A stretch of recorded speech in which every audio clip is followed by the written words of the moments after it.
तुम लोगों ने चोरी की वजह से मेरे साथ ही किया है। मैं तुझे श्राप देता हूँ कि तुम्हारे गांव में चोरी चलती रहेगी और ये चोरी कभी नहीं रुकेगा। ऐसी चोरी होगी कि किसी को कभी चोर नहीं दिखेगा। जैसा तुमने मुझे अपमानित करके 4 दिनों से बांध कर रखा है, मैं भूख प्यास से तड़प रहा हूँ, इसी तरह तुम भी तड़पोगे और यही मेरा श्राप है।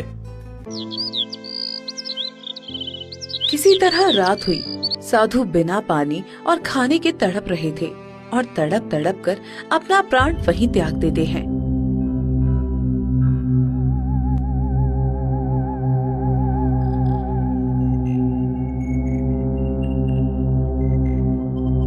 अगली सुबह गांव के लोग जुटे। ये क्या मुखिया जी, ये साधु तो मर गया, कहीं हमने कुछ गलत तो नहीं कर दिया है?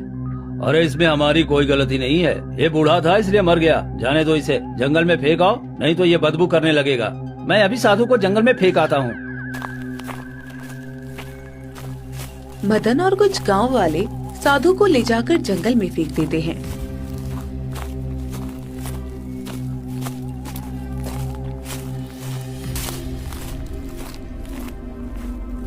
कुछ दिन बीतते हैं और अचानक एक गांव वाला फूट फूट कर रोने लगता है।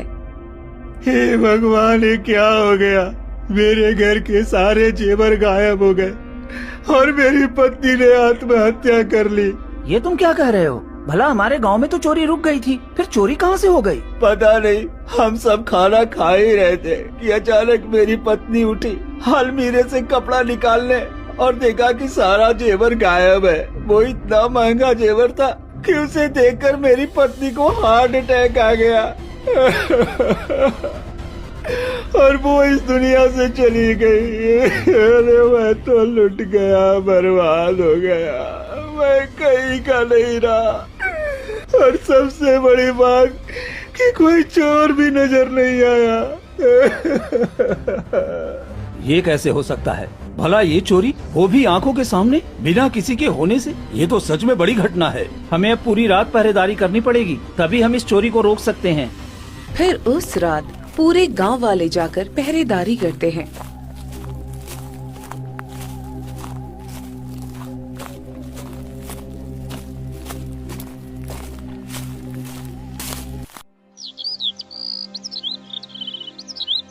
फिर सुबह होते ही मदन जोर जोर से रोने लगता है। ये क्या हुआ? मेरे घर के सारे अनाज चोरी हो गया, जबकि मैं पूरी रात पहरेदारी कर रहा था। ये कैसे हो गया? अरे ये कैसे हुआ? तुम तो पूरी रात पहरेदारी कर रहे थे, फिर अनाज कैसे गायब हो गया? ये क्या हो रहा है? पहले जैसी चोरी फिर से शुरू हो गई, लेकिन इस बार तो चोरी कुछ रहस्यमयी तरीके से हो रही है। सभी लोग दरवाजे पर पहरेदारी दे रहे हैं और घर के अंदर चोरी हो जा रही है। अरे मुखिया जी, मैं तो लूट गया, बर्बाद हो गया। मेरे सारे कपड़े चोरी हो गए, घर में एक भी कपड़ा नहीं बचा। ये क्या हो रहा है? अब तो अनाज के साथ साथ कपड़े भी चोरी होने लगे हैं। ये क्या, तुम्हारे घर से भी कपड़े चोरी हो गए? ये कैसे हो सकता है? ये चोरी रुकने के बजाय और क्यों बढ़ रही है? तभी मुखिया की पत्नी हेमलता भागते हुए आती है। अरे जी, आप यहाँ हैं? हमारे घर की सारी तिजोरी खाली है, अनाज की बोरियां एक भी नहीं है और ऊपर से सारे गहने भी गायब हैं। ये क्या हो रहा है? हम तो बर्बाद हो गए हैं जी। ये तुम क्या कह रही हो हेमलता? ये तो बहुत बुरा है। हमारे गांव में एक साथ इतनी चोरी कैसे हो सकती है? मुखिया जी, कुछ कीजिए ना। ये तो सच में परेशानी वाली बात है। एक दिन में इतनी सारी चोरी कैसे हो गई? मदन, कुछ ठीक नहीं लग रहा है मुझे। अब हम लोगों को दिन रात जाकर पहरा देना होगा। ठीक है, तो आज से पूरे गांव में कोई नहीं सोएगा, सब अपने अपने सामान की पहरेदारी करेगा। फिर पूरे गांव वाले डर के मारे दिन रात जाकर पहरेदारी करते हैं, लेकिन चोरी लगातार बढ़ती ही जाती है और दिन दहाड़े भी चोरी होने लगती है। इसी तरह कई दिन बीत जाते हैं, मगर चोरी रुकने का नाम ही नहीं ले रही थी। हे भगवान, अब मैं क्या करूं? हमारे गांव की स्थिति तो बहुत बिगड़ गई है। 1 महीने के अंदर ही खाने के लिए एक भी अनाज नहीं बचा पूरे गांव में और सभी बच्चे भूखे प्यासे हैं। मैं क्या करूं? मैं गांव का मुखिया होकर भी किसी के लिए कुछ नहीं कर पा रहा हूं। मुखिया जी, मुझे तो लगता है कहीं वो साधु महाराज का दिया हुआ श्राप ही तो नहीं लग रहा है। अब हम क्या करें? कुछ समझ में नहीं आ रहा। सभी परेशान रहते हैं और कुछ दिन बीतते हैं और गांव की चोरी लगातार बढ़ती जाती है।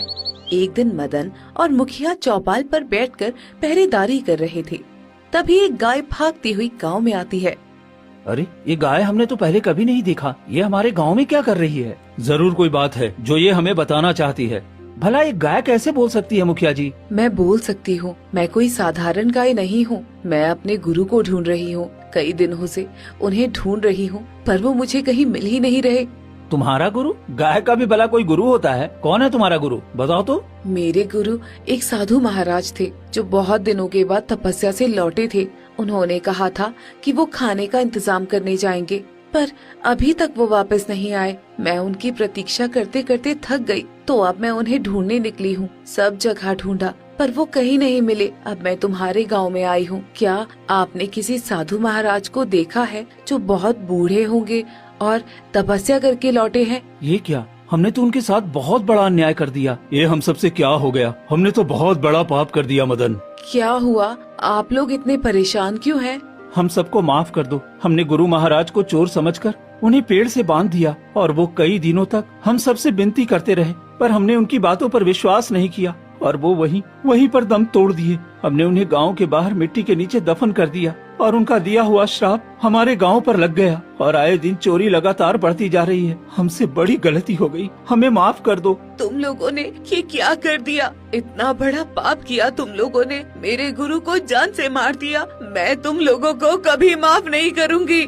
हम सब अपनी गलती की सजा भुगत रहे हैं। बस किसी तरह बता दो, ये श्राप हमारे गांव से कैसे हटेगा? देखो, सभी भूखे प्यासे तरस रहे हैं। एक दाना तक घर में नहीं है। हम लोग कई जगह भटक रहे हैं। मैं ये रास्ता नहीं बता सकती। मेरे गुरु ही बता सकते हैं कि उनका श्राप कैसे टूटेगा। पर वो तो अब इस दुनिया में नहीं है, वो कैसे बताएंगे? तुम सबको उनके कब्र के पास जाकर माफी मांगनी होगी, फिर वो कोई रास्ता बताएंगे। लेकिन हमने तो उन्हें जंगल में फेंकवा दिया था। हमें क्षमा करना साधु महाराज। हम सब जरूर जाएंगे माफी मांगने के लिए। फिर सभी मिलकर साधु महाराज को जहाँ फेंका था वहीं पर जाते हैं। साधु महाराज, हमें माफ कर दीजिए। हमने आपकी बातों पर यकीन नहीं किया और हम सब इतनी बड़ी भूल कर बैठे। हम आपसे माफी चाहते हैं। आप हमारे गांव पर से ये श्राप हटा दीजिए। हम सब पर रहम करिए। हाँ साधु महाराज, हम सब पर रहम करिए। हमें माफ कर दीजिए। हमारे छोटे छोटे बच्चे भूखे हैं, हम पे रहम कीजिए। तभी एक रहस्यमय आवाज आती है। तुम सबने चोरी के लिए हद पार की है। तुम सबको इसी श्राप से जूझना पड़ेगा। चोरी किसी और ने किया और तुमने मुझ जैसे बेगुनाह को मौत की सजा दी।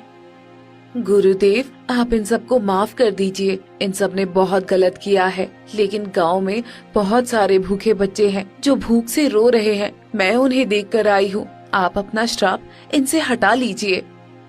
ठीक है, मैं श्राप नहीं हटा सकता, लेकिन इसके लिए तुम्हें मानसरोवर झील का पवित्र जल लेकर अपने गांव पर छिड़कना होगा, तभी ये श्राप टूटेगा।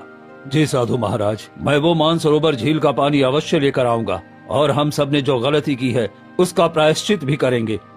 नहीं, तुम ये नहीं ला सकते। पहली बार मुझ पर शक मदन ने किया था और मेरे साथ बुरा व्यवहार किया, इसलिए परीक्षा उसी को देनी होगी। और ध्यान रहे, रास्ते में कुछ भी आए उसमें उसे फंसना नहीं है और वो जल लेकर ही आना है। मैं वादा करता हूँ साधु महाराज, मैं जल लेकर जरूर आऊंगा। इतना कहकर मदन घने जंगलों की तरफ निकल पड़ता है और कुछ ही दूर जाने के बाद उसे ढेर सारा खजाना दिखता है। अरे, ये तो खजाने का ढेर है। अगर इसे ले लूं तो पूरे गांव की गरीबी दूर हो जाएगी और जितना चोरी हुआ है वो सब वापस भी आ जाएगा। मुझे ले लो तो तुम्हारी सारी तकलीफें और पूरे गांव की तकलीफ दूर हो जाएगी। फिर मदन 2 कदम आगे बढ़ता है और रुक जाता है। अरे, मैं ये क्या कर रहा हूँ? नहीं, मैं ऐसा नहीं कर सकता। हमारे गांव पर श्राप लगा है। अगर मैं ये ले गया तो शायद ये खजाना भी चोरी हो जाएगा। नहीं, मुझे आगे बढ़ना चाहिए। तभी खजाना मिट्टी के ढेर में बदल जाता है। अरे, ये क्या? ये तो भ्रमजाल था। हाँ, बाल बाल बच गया मैं। थोड़ी दूर जाने के बाद ही मदन मानसरोवर झील के पास पहुंच जाता है। तो यही मानसरोवर है। मुझे जल्दी से जल लेकर वहाँ लौटना चाहिए। जैसे ही मदन जल लेने झुकता है, तभी एक रहस्यमयी आवाज आती है। तुम ऐसे जल नहीं ले सकते। अगर तुम्हें जल चाहिए तो मेरे प्रश्नों के सही सही उत्तर दो, तभी मैं तुम्हें ये झील का जल दूंगा। ठीक है, मैं तुम्हारे प्रश्नों के उत्तर देने के लिए तैयार हूँ। बताओ, मैं अंधेरे को भगाऊं, घर आंगन सजाऊं, बिना हाथ पैर के हर कोना रोशन कर दूं। मैं कौन हूँ? मदन सोचता है, फिर बोलता है। झील महाराज, इसका उत्तर है उजाला। उजाला एक ऐसी चीज है जो बिना हाथ पैर के कोने कोने रोशनी देती है। तुमने बिल्कुल सही जवाब दिया। अब जल ले जा सकते हो। फिर मदन जल्दी से मानसरोवर झील का जल ले आता है और गांव की तरफ निकल पड़ता है और कुछ ही देर में मुखिया के पास जाता है। तुमने बहुत अच्छा काम किया है मदन। अब जल्दी से इस जल को हमारे पूरे गांव पर छिड़क दो ताकि ये श्राप खत्म हो जाए। मदन गांव में पवित्र जल छिड़कता है। तभी तेज रोशनी फैलती है और पूरे गांव में चोरी किया हुआ सामान वापस आ जाता है। ये क्या, हमारे घर में फिर से अनाज भर गया। देखो, सबके दरवाजे पर अनाज वापस आ गया है। हाँ मुखिया जी, हमने बहुत बड़ी गलती की थी साधु महाराज जी के साथ। हमें इसका प्रायश्चित करना चाहिए। हाँ, तुम ठीक कहते हो मदन। जहाँ हमने साधु को लावारिस की तरह फेंका था, वहाँ पर हम एक मंदिर बना देंगे ताकि हम उनकी पूजा कर सकें। हाँ, यही ठीक है। साधु महाराज की कृपा हमारे घर और गांव पर बनी रहेगी और फिर कभी चोरी नहीं होगी। ठीक है, कुछ ही दिनों में हम वहाँ एक मंदिर बना देंगे। और उस दिन के बाद से गांव में चोरी होना बंद हो जाता है और मुखिया और गांव वाले मिलकर साधु महाराज के लिए एक खूब सुंदर सा मंदिर बना देते हैं और सुबह शाम वहां दीपक जलाकर साधु महाराज की पूजा करने लगते हैं। और इस तरह पूरा गांव खुशी पूर्वक रहने लगता है।